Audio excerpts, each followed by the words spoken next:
Assalomu alaykum do'stlar, yaxshimisizlar?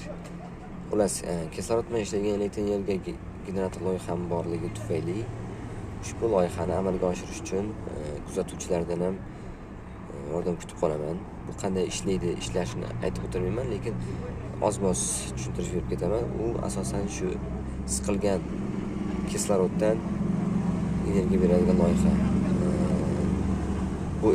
Buni ishlab chiqarish, elektr energiyani ishlab chiqarish bizga 0 sentga tushadi. U kisloroddan elektr energiya oladi, ya'ni kislorod bosimi tufayli.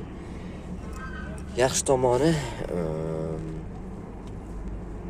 benzin, gaz, quyosh shart emas, shamol ham shart emas. Shunchaki kislorod bor joyda,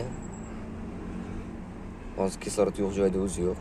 Kislorod bor joyga qo'yib qo'yasiz, ishlab o'tadi. Buni har bir xonadonga qo'yadigan bo'lsak, har bir xonadonda 24/7 elektr energiyani ta'minlaydi. Lekin uskuna sotilmaydi, faqat elektr energiyasi sotiladi. Buni kelajakda shunday reja qilyapman. Va bu proyektni o'zi patentlash arafasidaman. Patentlashga 18 million so'rayapti xususiy patent idoralari. Ya'ni ularga to'lov qilinadi. Patent xarajatlarini berasiz. Hammasi o'zi yuguradi, o'zlar patent qiladi.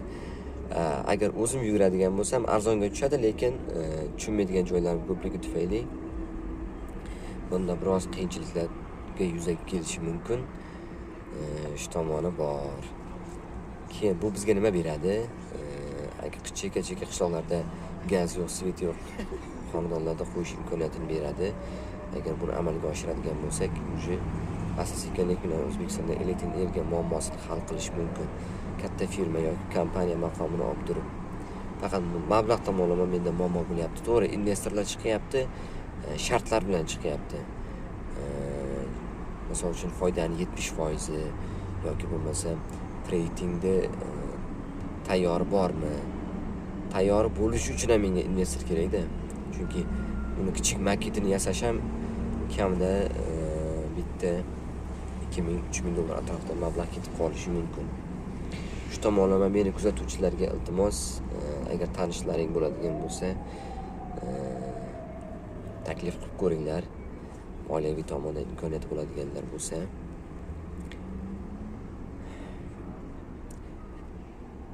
Shunaqa gaplar do'stlar. Bu faqat menga foyda emas, balkim elektr energiyada muammo bo'layotgan xonadonlar, firmalar, korxonalar, davlatga oyiga milliardlab pul elektr energiyaga pul sarflaydigan firmalar ham bor hozirgi paytda.